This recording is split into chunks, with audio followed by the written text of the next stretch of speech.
Hey, everybody, it's Ryan Boyles, and this is Rewind 2019. I'm here with my partner in crime, Graeme Noseworthy, as always. That's me. What up, y'all? Welcome to the show. All Thanks, right, man. so we are using a new streaming platform. We're really excited to try Yes. the StreamYard, and what it's allowing us to do. I guess you might be watching us from Facebook. You might be watching us on YouTube, Periscope, which is on Twitter, of course. And guess what? We're both super nerd gamers, and we're on Twitch. So it's So pretty many cool. platforms. We're not on LinkedIn Live yet because Oh. they haven't given us access, but we love LinkedIn. We know Oh, well, they're going to approve our application shortly. All right. LinkedIn's like, So let's get into this. We're going to talk about 19 things that were super cool Yep. in 2019. And since there's two of us, you're going to get double the 19. And you know what? This is a really cool way for us to talk about tech. But we're also going to talk about some pop culture. We're going to talk about some gaming. We're going to talk about the fun times we've had traveling the world this year. a little bit of dad life. Yeah, a little bit of dad life. That's true. And just some fun stuff all around. So we hope to inform you. We hope to entertain you. And honestly, this is the coolest crap that happened this year. So stay tuned. Let's Cool, jump right cool. in. Yeah. So number one, I think this was I don't know. This is one of these pinch me moments, I think, for both of us. I mean, so we did a lot around engineering this year in our day job, right? Working for IBM in our Internet of Things business unit. And what that allows us to do is to talk to astronauts, apparently. So astronauts also people that are were associated with the Apollo program. Yes, So we just got to geek out so much. Yeah. Talk to us about one of your moments, Graeme. Well, so there's, first of all, I'm just a huge NASA nerd. I have been my whole life. I mean, since I was a little kid, and I've always especially been fascinated by the Apollo program. And of course, we'll talk a little bit more later about IBM's involvement in the Apollo program. But you and I had an opportunity to actually meet several astronauts this year. We met a shuttle astronaut down at an Incosi engineering event, and we got a chance to go to Kennedy Space Center where we met Al Warden, who was command module pilot, signature right there, who was the command module pilot of Apollo 15. And this was cool because normally you just meet these guys, you say hello, oh my God, you geek out, you get an autograph, you move on. But you and I had the opportunity to talk to him about IBM, and he immediately chimed in with these hilarious stories about working with IBM and past IBMers. But we also were able to talk to him about the microfilm canister that they brought to the moon that is still there right near the Hadley Reel Mountains. And it has our logo and all the names of the IBMers that worked on the Apollo program. So again, meeting Al was a huge, huge moment. But that's not the only Apollo astronaut that this dynamic duo, well, at least that you met this year. So Ryan, who'd you meet? Yeah, so I had the honor of going to two Incosi events this year, which is a big confab for systems engineering. So the Great Lakes region has this confab in October, and they had over 12 chapters come together, and their keynote speaker was Harrison Schmidt, otherwise known as Jack Schmidt. And I know you were sort of freaking out that you weren't there, but it was really an honor to meet him. I was devastated. He is the last. So fun facts. He is the last living astronaut that has walked on the moon. He was part of Apollo 17. So it was a nice bookend.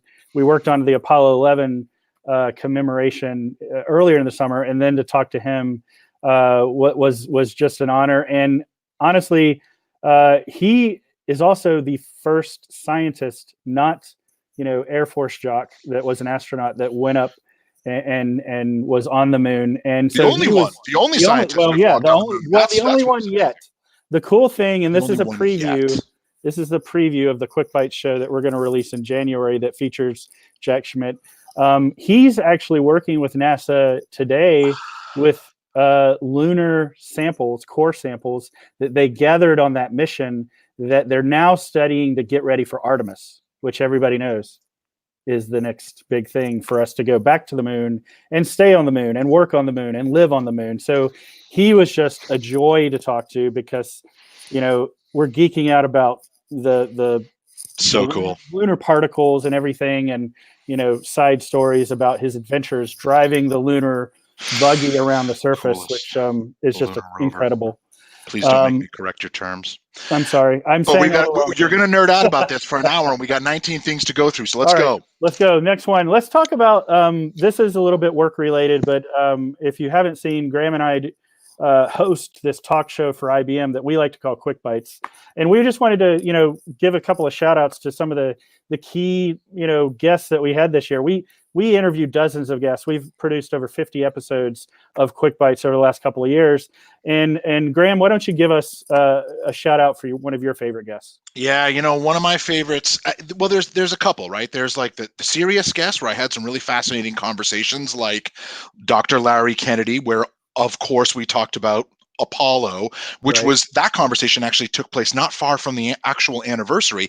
And what was incredible about talking to Dr. Kennedy, besides all of his incredible knowledge on super systems and systems of systems and engineering and all the amazing stuff that was like super nerd out, but he was actually just a mile and a half from Apollo 11 when it launched, or something like that, something really close. He was one of like 5 people that happened to be that close to it when it occurred. So that was a really cool conversation. But Ryan, I also love having fun. So like talking with people like Walter Vanderheiden and others, where we just sit down and have some fun conversations. Yes, we're talking about stuff that's relevant, but it's just casual. It's just fun. And we love Walter. So Walter, if you happen to see this, man, thumbs up to you and Tom and others, because we really loved having you on the show. So, and Ryan, I would also love to give a shout out to, we had a couple of guest hosts, Sarah Dudley, who is one of the top 15 millennial marketing influencers, or I forget, but she loves maple syrup and talking with amazing people. Yeah. And then we had Jen Barkley, who's editor-in-chief of our business unit at IBM, of Watson IoT. And she got a chance to talk to the founders of Sugar Creek Brew. Right. That's near and dear to my heart, because those guys, not only are they ex-military, they're veterans that served our country. They decided to put some of those skills to use. Smart guys. One is the founder and sort of the engineer of the beer.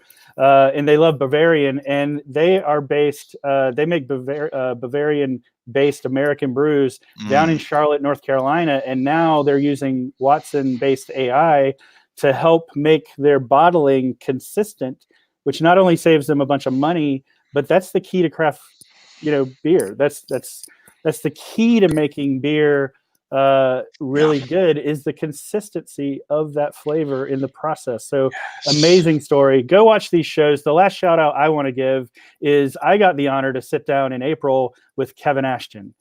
He's the guy. Yeah. That was great.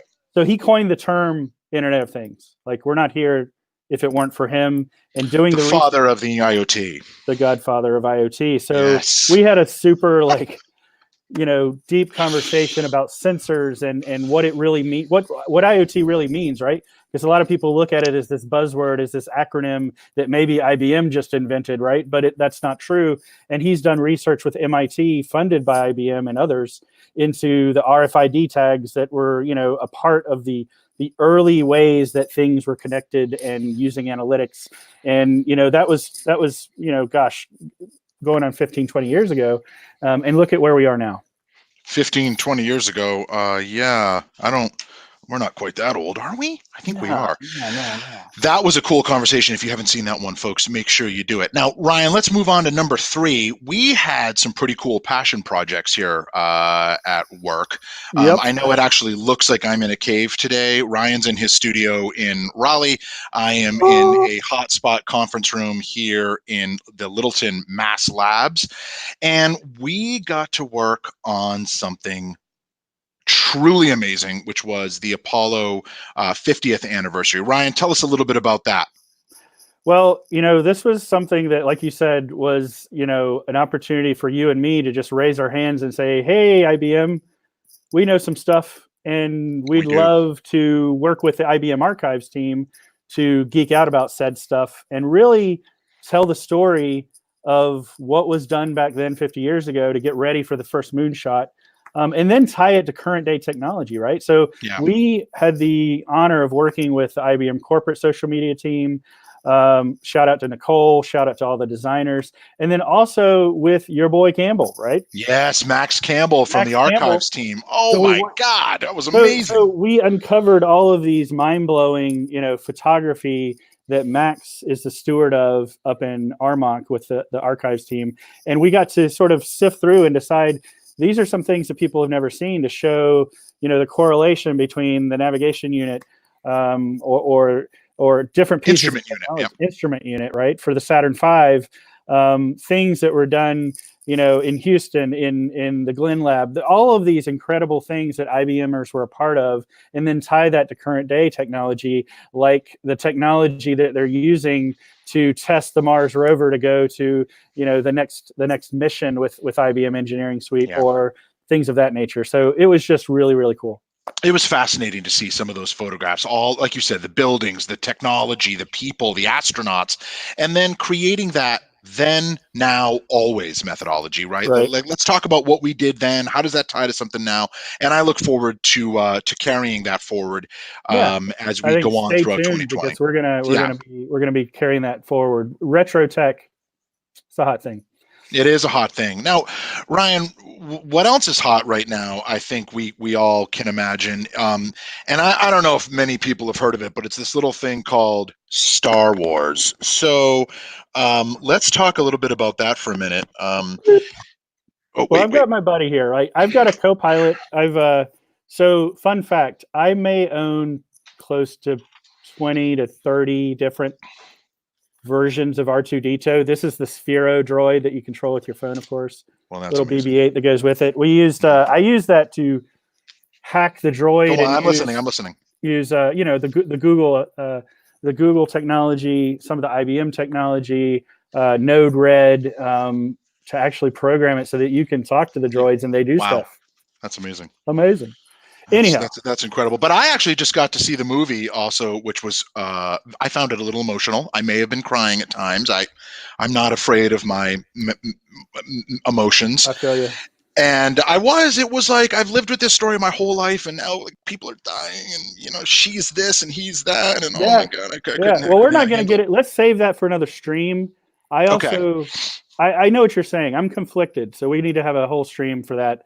Maybe we'll have some other guests because there was some other cool science fiction stuff. Right? There's other stuff. See the Mandalorian, seeing footage of Ghostbusters Afterlife, seeing photos from Bill and Ted 3. I mean, there's all kinds of really cool like science fiction, pop culture stuff going on right now.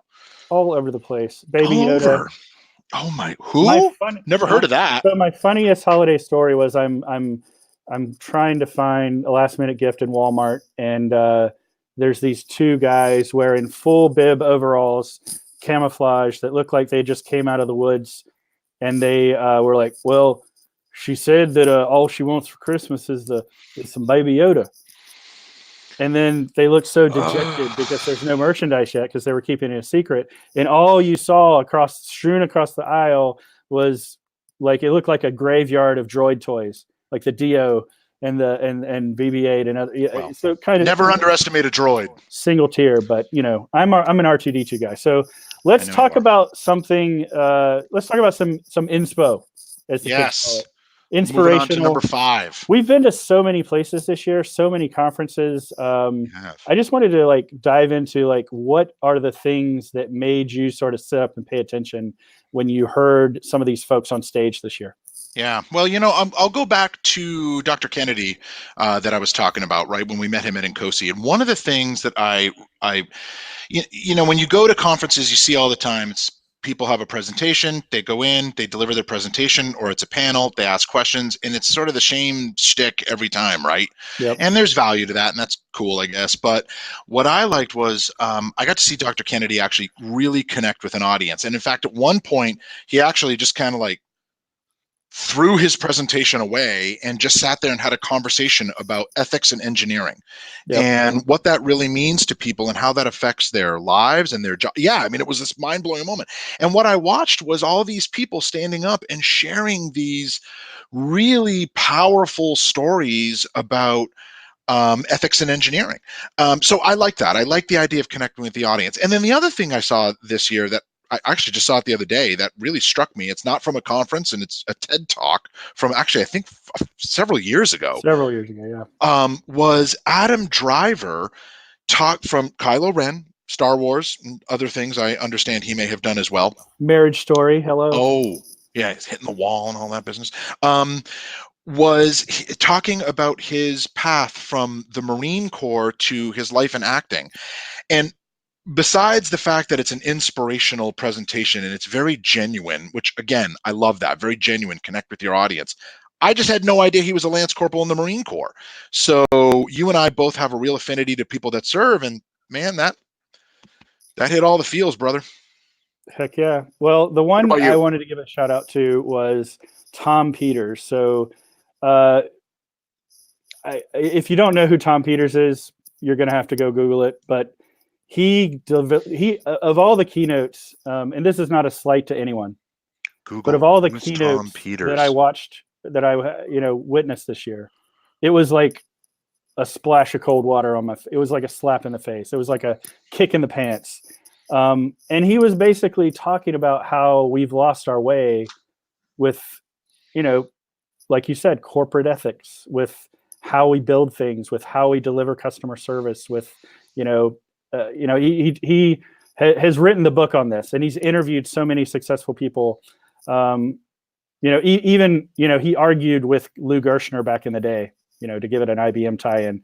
He used to work with him before Lou turned IBM around.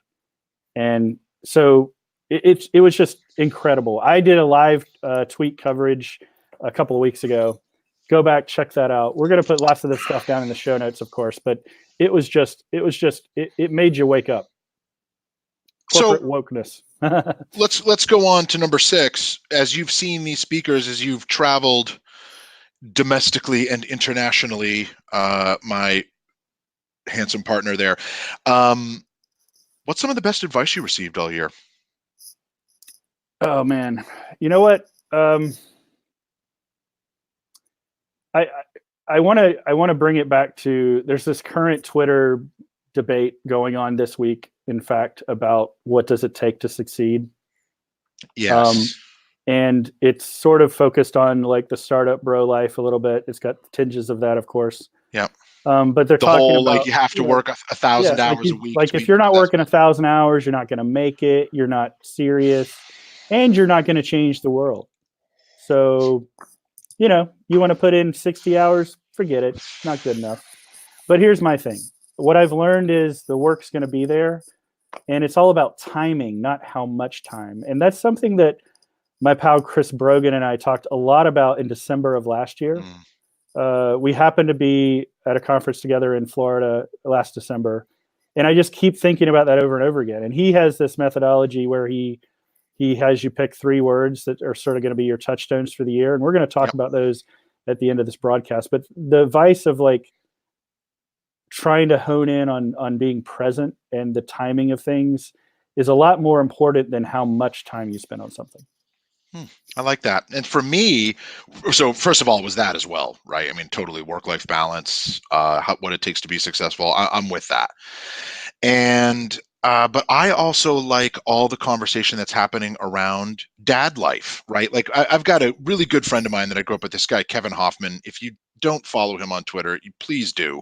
He's not only a genius programmer and just an all-around good guy who turns napkin drawings into software, literally, but he's also really good at sharing and showing the dad life, right? With talking about his daughter, talking about his rescue dog. I mean, talking about all this stuff, right? And so one of the things that I said over the Christmas break or on Christmas is I just said, hey, a shout out to all those dads out there who are cooking, cleaning, wrapping, packing, driving, unpacking, building, assembling, all the different things that we do as dads. And I salute you, right? And I mean that. I mean that genuinely. And it's because I think we need more of that, right? We need more dads volunteering, more dads talking about being a dad, more dads sharing their dad life. So to me, and seeing what Kevin did and what others have done, again, got me right there, right in the feels, and I love it, and I want to do more of that.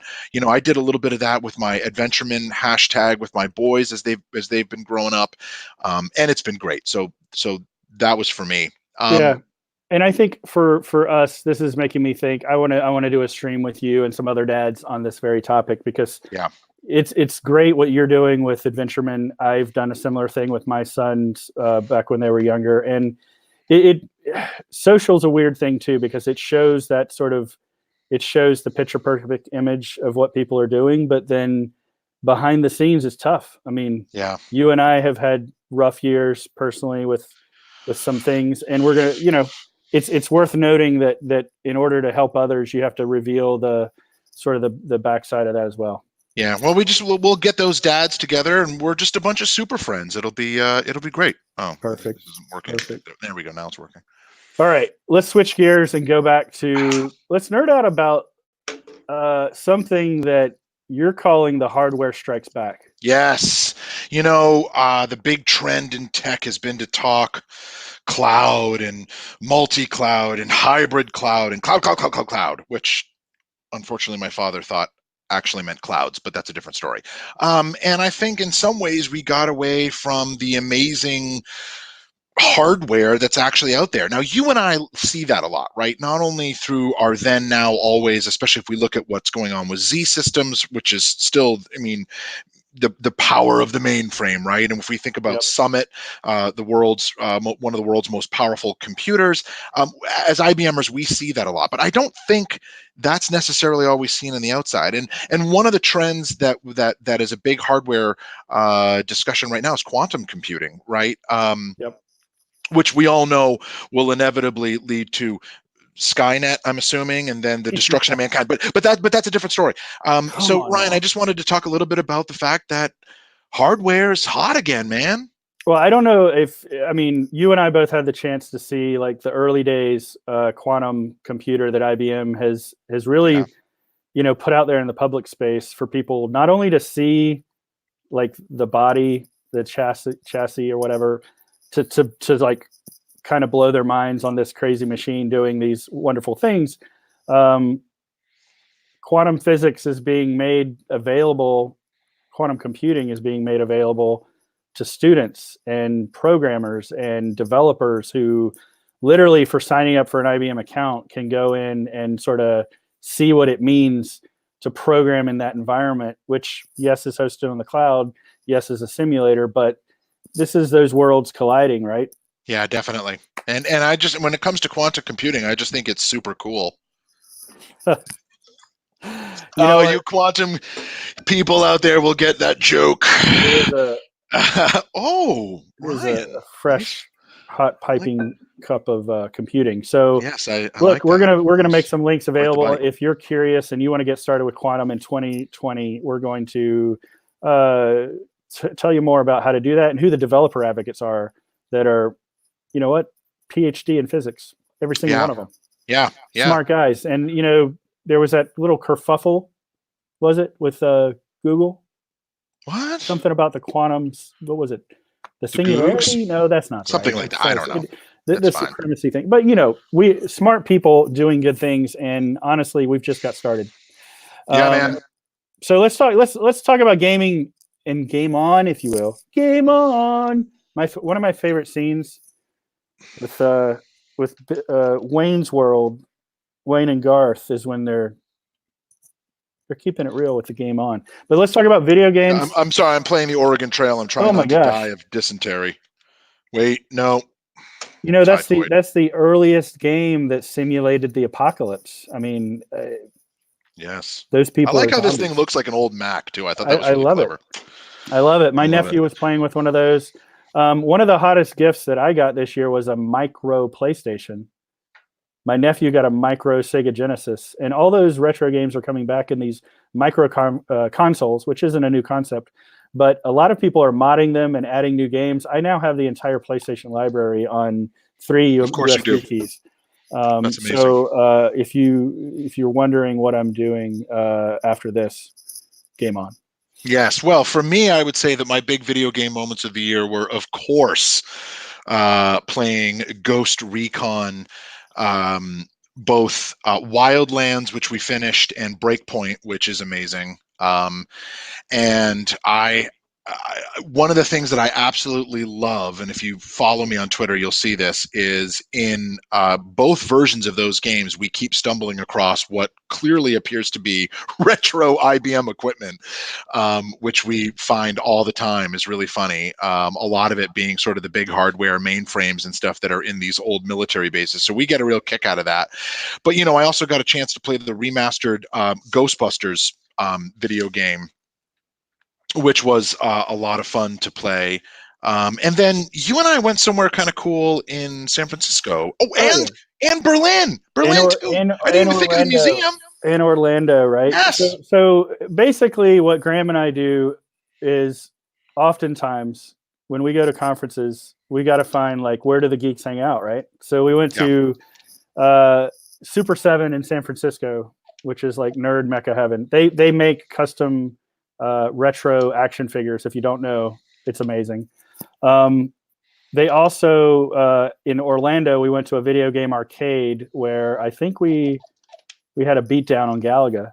Oh, which is one of my favorites, right? That was so much fun. I spent most of my summer break down at Topsail Island trying to beat the machine, beat the high score. And then we also, I think we stumbled on in San Francisco a video game club that had one of the Star Wars cabinets, not the full-blown cockpit, but the stand-up arcade, which now you can buy one and have it in your house, by the way. Yeah, and what was the game that I was playing? Was it Contra? I forget, but it was like, oh my God, that was amazing.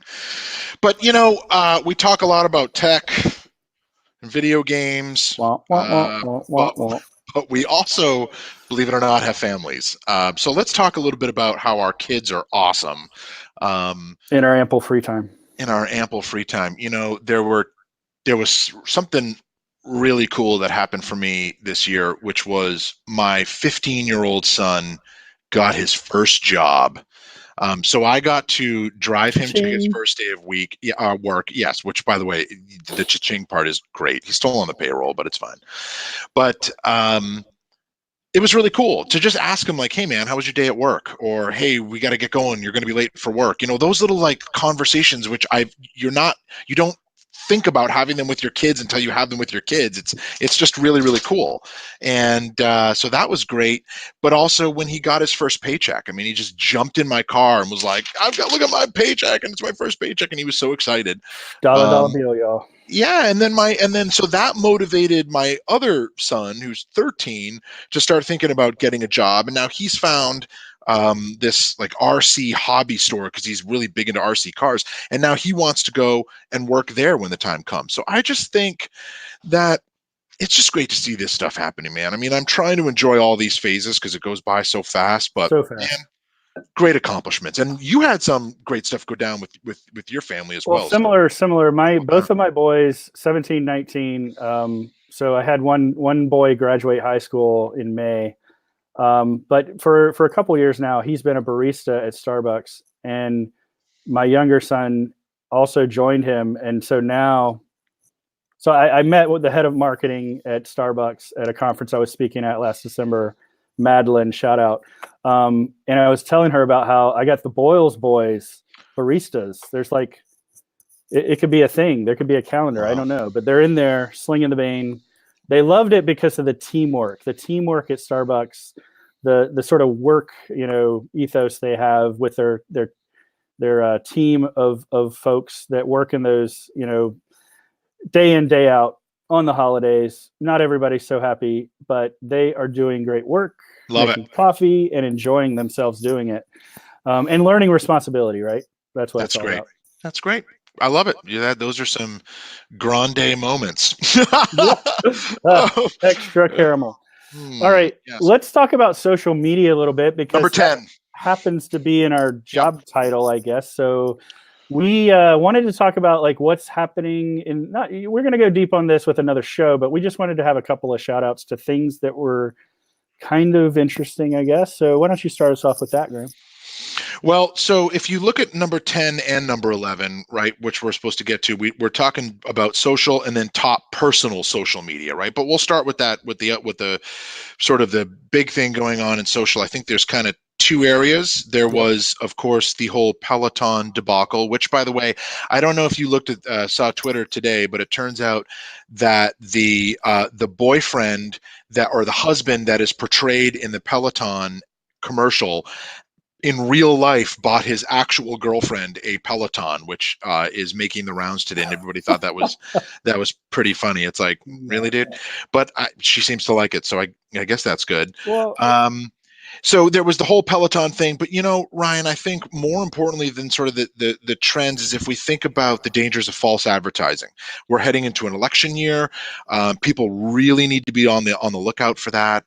Whether it's false ads and it's not just political ads. Okay, so let's be honest, it's all kinds of information. But I just think that people really need to be very careful. And then we want to remind people to, hey, periodically check those privacy settings in your apps for social media.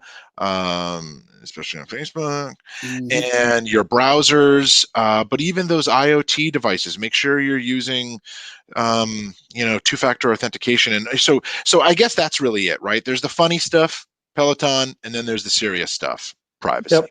And to me, so I don't know, the Peloton thing just cracked me up with, literally Ryan Reynolds, my twin brother, when he just tweeted out about the video with Peloton girl at the bar, and then she for suddenly Aviation Gin, right? So here's the comparison, and this is what I agree with. Somebody wrote about how the original Peloton ad, it wasn't that it was sexist, it wasn't that it had these things, it was poor copywriting. Oh yeah. It was not staged. But it was properly. like the perception. Who are we? Who's watching this? What are we? Who is watching the audience? This clearly fit girl get more fit or something, whatever. But then the response, and she just briefly at the very end of the video, her girlfriend say, "Oh, you look great," and she's going up to take another drink, and her wedding ring is gone off her finger. And then it fades to black. Oh, I didn't notice that. So it was very, very subtle, because the whole dialogue was, I think you look great. You did really good. And then she gulps down the whole martini for the gin company, and boom. It. So I want to know what happened to the little girl, who's got custody now. We'll see. So let's talk about personal social. So it was funny. I was mentioning Justin and his job as we move on to number 11 here. Two of my top performing posts on LinkedIn, for example, throughout the whole year were a post where I showed Justin at his first job, which got 10,000 views, and then one where I talked about him bringing home his first paycheck. And I wasn't even trying to go for engagement. I mean, you and I do lots of things where we get out there and work hard to get engagement, right? Yep. And because that's our job, and we it's not only our job, it's our passion. We love that. We love engaging with our audiences. But this was just a proud dad moment, and it exploded on me, and I didn't see that coming. And then what's really funny is on Twitter, my top performing post of the year was, funny enough, an image my son Justin sent me of somebody cleaning the trackball from a mouse, and he was like, "Oh my God, did you really have to do this?"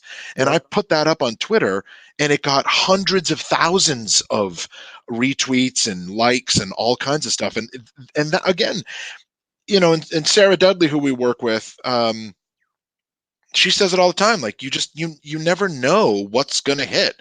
The things that you think won't be a big deal end up being the biggest deal. And the things you work really hard on, you'll all of a sudden you're like, well, why isn't anybody paying attention to this? And then on the work side, it was the Christmas post again that we did with Sarah, which was really great, talking about operations at the North Pole. And if you haven't seen that yet, please get out there, go to at IBM IoT, look for the little animation of the North Pole Operations Center, and check that out, because we work on those holiday posts every year, and we have a lot of fun putting them together. Yeah, they are a lot of fun. And for me, I think that just demonstrates that, the personal stuff that you share. And I've said this a long time. I've spoke about personal branding for years and years with people in our company and outside. Yep. But the point here is that you have to be comfortable with connecting with your audience and knowing your audience well enough to make that connection. And that's really difficult. Even now, even in 2019, people still are looking for ways to automate things or just make it a shiny brand thing. And that's kind of not what people are looking for. They're looking for real connections. And so like I shared before May the 4th, I shared a tweet with a drawing that I found at my parents' house of where I had. Oh yeah, I remember that. I had hand drawn like Luke Skywalker in his Empire Strikes Back stuff, Darth Vader, and then the droids, C-3PO and R2-D2. And I tweeted it out for May the 4th, and Mark Hamill liked it. This guy. And so Mark Hamill himself. Oh, I liked Ryan's tweet. I didn't know if I could top that. Honestly, I didn't know if I could top that for the year. But 2 days ago, there was this meme where somebody asked if you share your last 3 celebrity photos from your camera roll. They're your Christmas ghosts of past, present, future. And I happened to include Katie Sackhoff, who, of course, is Kareth Race. Starbuck on the reimagined Battlestar Galactica, one of my favorite TV series, and she replied to that, and so what the frack? Hello, what the frack? Wow. Indeed. So that was probably one of my best Christmas presents. That's the coolest, man. It is the coolest. So I had found a drawing that I had made of Star Wars in my parents' attic, and I spelled wars wrong, so it says Star Raz, and it's just like, my God, if that's not me. Well, that's like that Star Trek thing you like, right? What? Hey, you. Let's talk about some extracurricular moments. So, what was getting away from nerd tech, dad life? The trifecta, right, of and pop culture. What was one of the favorite things you had for the year for you as an individual, Ryan? Oh boy.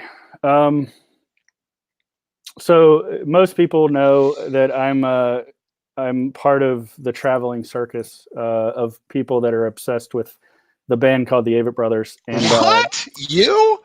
Yeah. No. From time to time. So I achieved my 50th show this summer.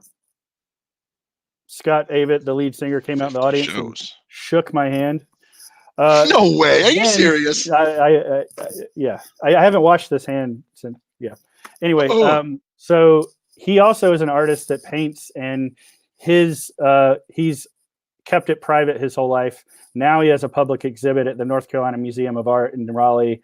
That's going through February, and we got to go and meet him and talk about it and see the grand opening of this artwork, which was just fabulous. So that's for me, extracurricular activity, not just the music, but just I'm inspired by the art because I was an artist and an illustrator and kind of dabbled in that as a young man, and it blows my mind to see that stuff.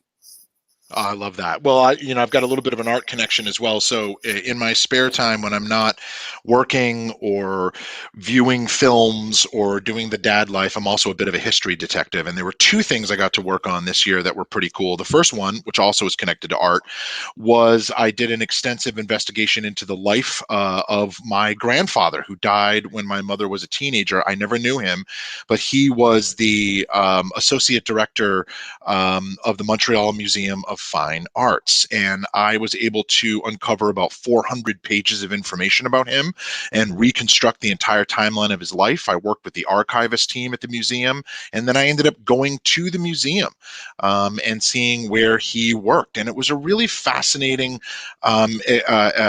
project to work on. My mother learned a lot. My uncle learned a lot that they didn't know about my grandfather. We found lots of pictures the family had never seen, and it was pretty cool. And then the other big history project I did this year was I do a lot of volunteer work. I sit on the board of directors for a YMCA in southern New Hampshire, and I was able to research the entire life histories of 12 young men that went to that summer camp in the 20s, 30s, and early 40s, and all 12 of them made the supreme sacrifice and died in the Second World War. And I was able to reconstruct their lives. I worked with a good friend of mine, Tim Francis, who is in the United States Navy and lives down in the DC area. He was my research partner. His uncle is actually one of these men, and it's called the Lost Tacodians Project. The camp is YMCA Camp Takota, and we published our findings and then actually brought the surviving members of all 12 families back to the camp and reunited them on June the 29th, and it was not only an amazing moment, but probably the most important work of my life. And we'll make sure we put a link in so you can check out that project, because the stories of these men, all 12 of them, are heroism and heartbreak. Really amazing stuff. So it was an accomplishment I am quite proud of. That is amazing. Well, congratulations. I mean, thanks, buddy. There's not much more you can say about that, except it is truly God's work you're doing with that. So let's talk about some fun things with 13 and 14 here. Let's talk about conferences, because you and I are on planes quite a bit, going places, seeing people, doing things. And then some of the demos that were kind of neat for us at those events. So let's kick it off with, well, for me, and this is going to be some footage we pepper into some of these clips that we share in the early year here, but we started doing this goofy thing around town when we were at the IoT Exchange in Berlin, and we sort of dubbed it Berlinfluencer. Berlinfluencer. But it was a lot of fun. Honestly, we just go around and do a lot of B-roll when we're together, because it's just a way to goof off and have some fun. But I think we sort of impersonated, a different version of ourselves that were like describing what it means to do things with social the right way, but it's probably not so much the right way. But we were also just being genuine and having fun, right? And that's that work-life balance. I mean, you got to carry that with you on the road, man. Definitely. So, I mean, wherever we went, we never ever take ourselves too seriously, but we also have fun pretending to take ourselves too seriously. And that's what Berlinfluencer was. We were in Berlin for a week working at the IoT Exchange, which is one of the events that we produce here. And I mean, we just got out there and had some fun. I mean, the two of us always have cameras and mics and lights and everything on us. And Ryan's always got gimbals and selfie sticks. And we just went around and had some fun. So we'll get some of that footage in here for you to see, because the Berlinfluencer stuff, I mean, including don't forget, finding a commercial aircraft that had your name on it, by the way, Ryanair. That's the most baller thing you can do. It was really fun. Until I was told that was the Spirit Air of Europe. Which, but there ain't nothing wrong with that, though. There ain't nothing wrong with that. But as we move into number 14 here, you were mentioning favorite demos. Speaking of what we did in Berlin, you may have had an opportunity to drive something rather cool around the city, my friend. What was it? Yeah. So if you haven't seen it, Watson IoT is headquartered in Munich, and we have a partnership with BMW. And what that means is they're doing cool things in the lab there together, co-located in our headquarters building. But for our Berlin conference, some of our IBMer colleagues in Germany they decided, hey, let's bring 2 or 3 of these BMW i8s to the event and give test drives to show off AI interaction in the car. And so what did we do? Of course, we strapped 2 GoPros onto this thing. We strapped a Ricoh 360 camera to the exterior of the car, and we went for some test drives around the city to talk shop inside the car, to get reactions of people that were, had the chance to get the ride themselves, and talk with some of the people that are working on this cool project. Yeah. And then, I got to work with my colleagues, certainly in the Tririga unit with Sarah, which is now that's not the Sarah Dudley that we were talking about earlier, but their AI assistant that works in smart buildings. So that was pretty cool. And then we got to see Armonk, right, or Army, we call him for short, which is our big robotic arm being used on demonstrations at the IoT World Show in San Francisco. And what was cool is we put cameras all over that one as well, so we got to see the robotic arms perspective. We put cameras on helmets and the robotic arm and all kinds of stuff. It's our video game brain. We wanted the first person first person's perspective of what a robot Love arm it. on a Love it. manufacturing floor would look like, right? Love it. And that's exactly what's happening when they're using cameras to do quality checks with Watson AI, which is pretty darn cool.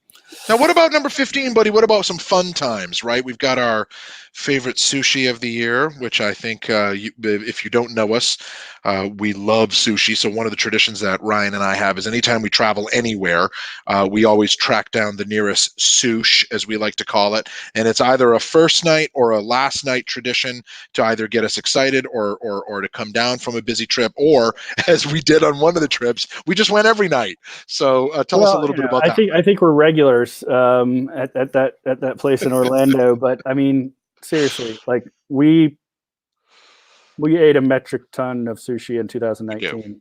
We do. In fact, my biggest jealous moment of the year was when you had unlimited sushi at some event, and I was back here in the office losing my mind. Tell you what, well, that's the way to do it. So that's a 2020 goal. If you can find the places off the beaten path that take care of you, that have the unlimited rolls, do it. Alrighty. Number 16, corporate life. Oh, corporate life. How did that get in here? Oh, I don't know. But you wanted to talk about the best conference call moments of the year. Well, so I got a couple, but what was yours? Let me hear. For me, it's all about decorum, and we're still struggling with that. Every call. Man, it's really simple, folks. I don't know who needs to hear this. Wait. Can everybody go on? Can everybody go on mute? Right? Yeah. So we've got background. Is that somebody's dog? Hi, who joined? Look, it's very simple, folks. If you're not talking, go on mute. It's right there. Just hit.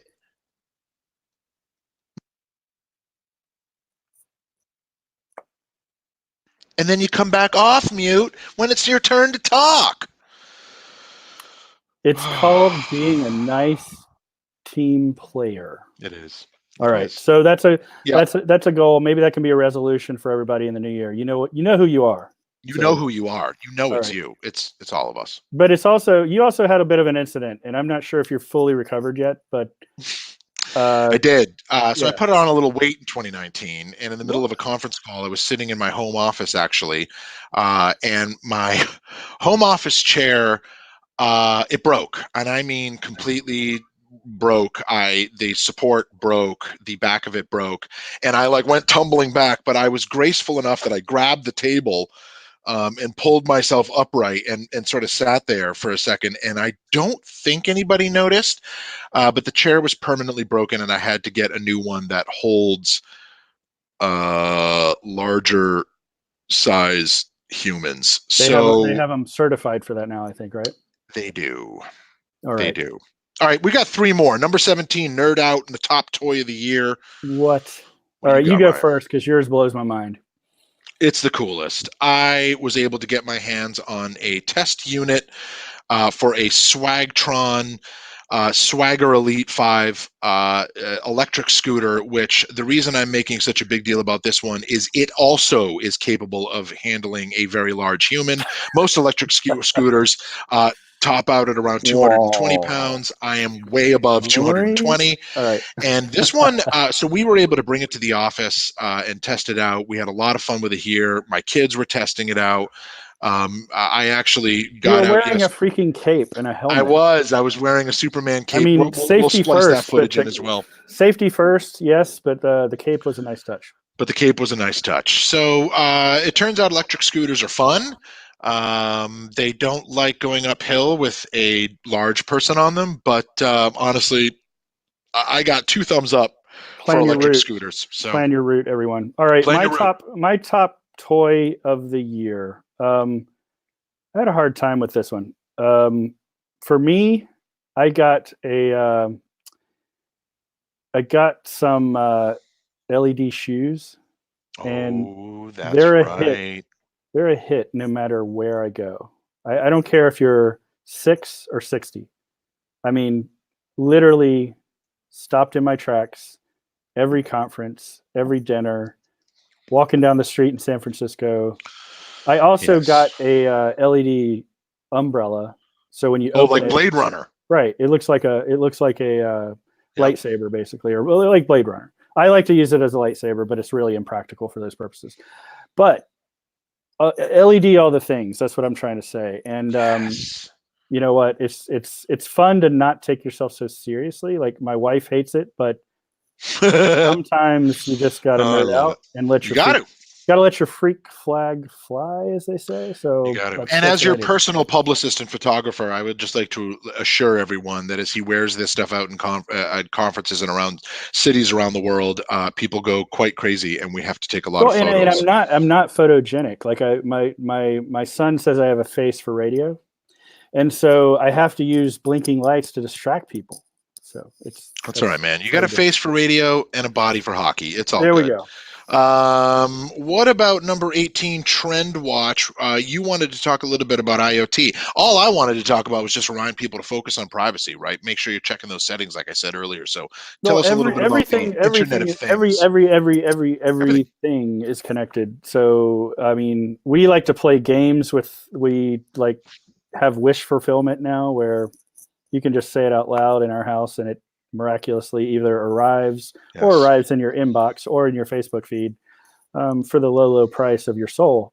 But Oh, that is it. Privacy is it. So there's a lot of debate. There's been a lot of debate. This is not a new topic, no. and people think that privacy is sort of a thing of the past. But I think we're about to experience a shift the other way, especially when you look at what's happening in the world of connected things and social moving that way with voice, and then the intersection of not only that becoming a feature function of your life, but now when it intersects other things that you expect to be private, like your Just gonna religion or share your that picture. politics or your whatever, those things are, there's got to be an off button. There's got to be a way to manage that, and most people don't have time to sort that out Nope. with the way that poor UI is designed or hidden on purpose.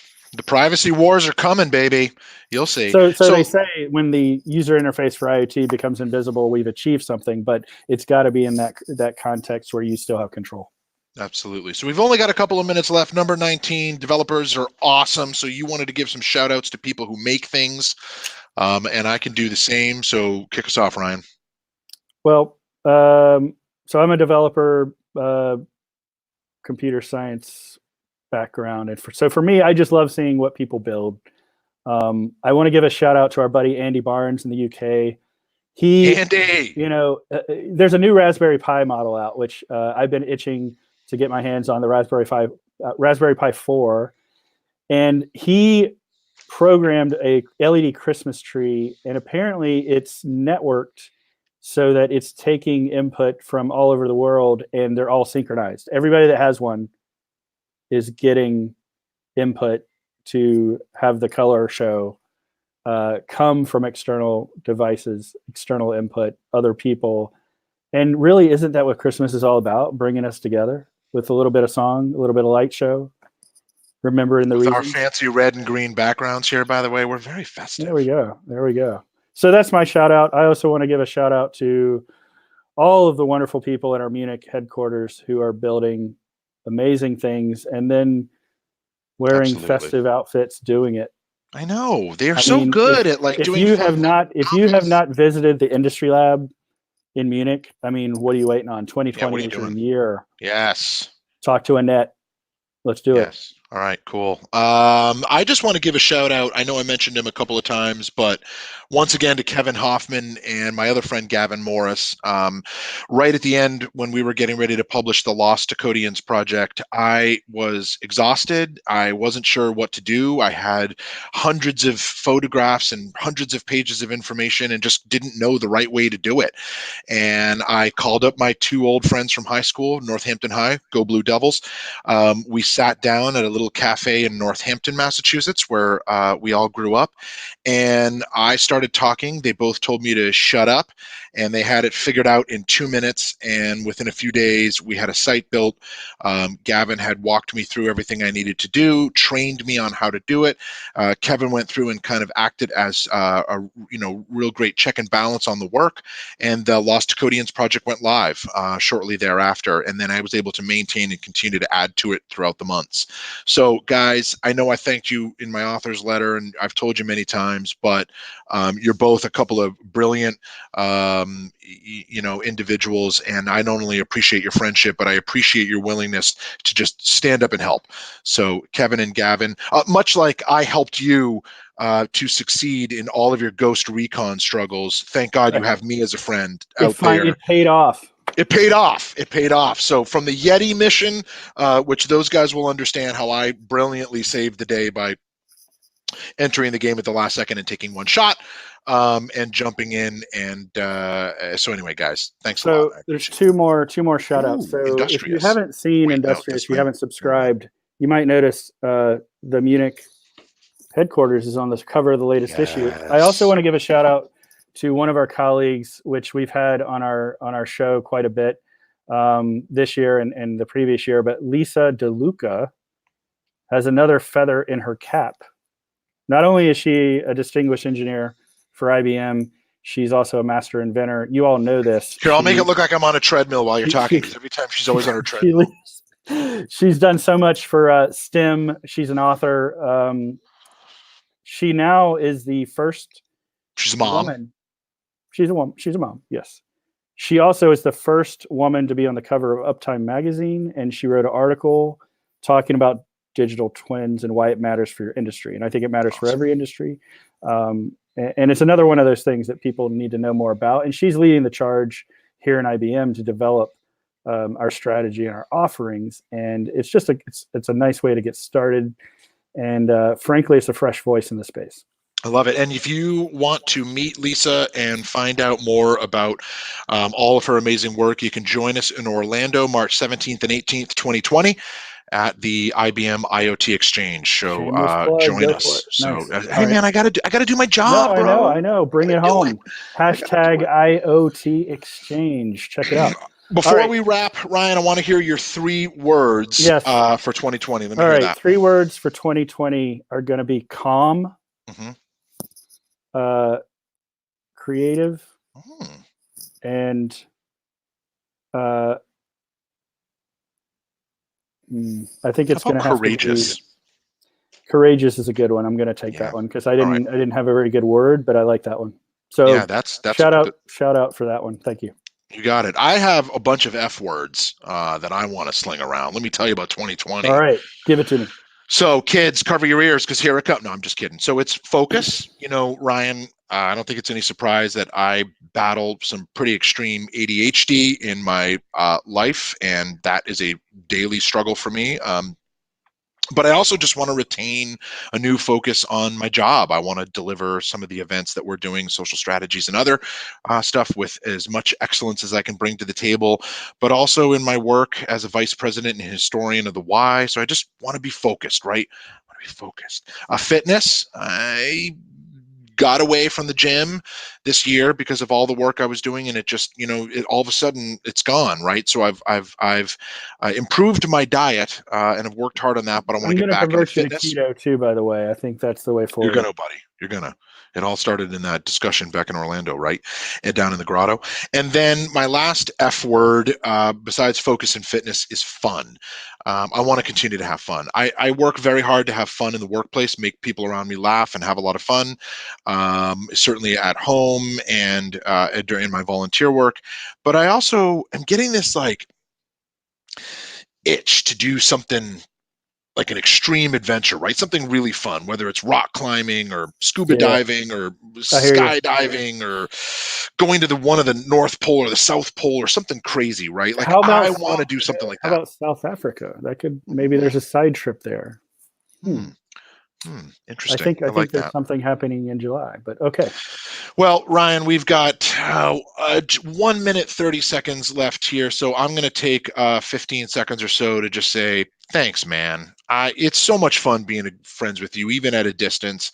We have a lot of fun on the road, and I appreciate that. So having the chance to sit down for an hour today and talk through the accomplishments of our year, I really appreciate it. So kudos to you, my friend, and my best to you as we move into this new year. I think you and I are going to do some great stuff together. You're absolutely right. I feel the same. Right back at you, buddy. And this year, you know what? You look at it. We barely scratched the surface today. So many amazing adventures, so much good work, and I think it's only going to continue. That's It's us. only going to continue. So Super we're friends. looking forward to 2020. This has been your 19 items for 2019 Rewind. We want to hear from you, though. We're going to continue this conversation. We're going to have more of these streams throughout 2020. And we'd love to hear from you, hear what you think. What were your biggest things in 2019? Leave them in the comments wherever you're watching this. We're going to give you some show notes. We're going to give you some links to do some more digging into what we talked about today. And thank you, Graeme, for being here. Thank you all for watching, and we'll see you in the new year. Great. Thank you.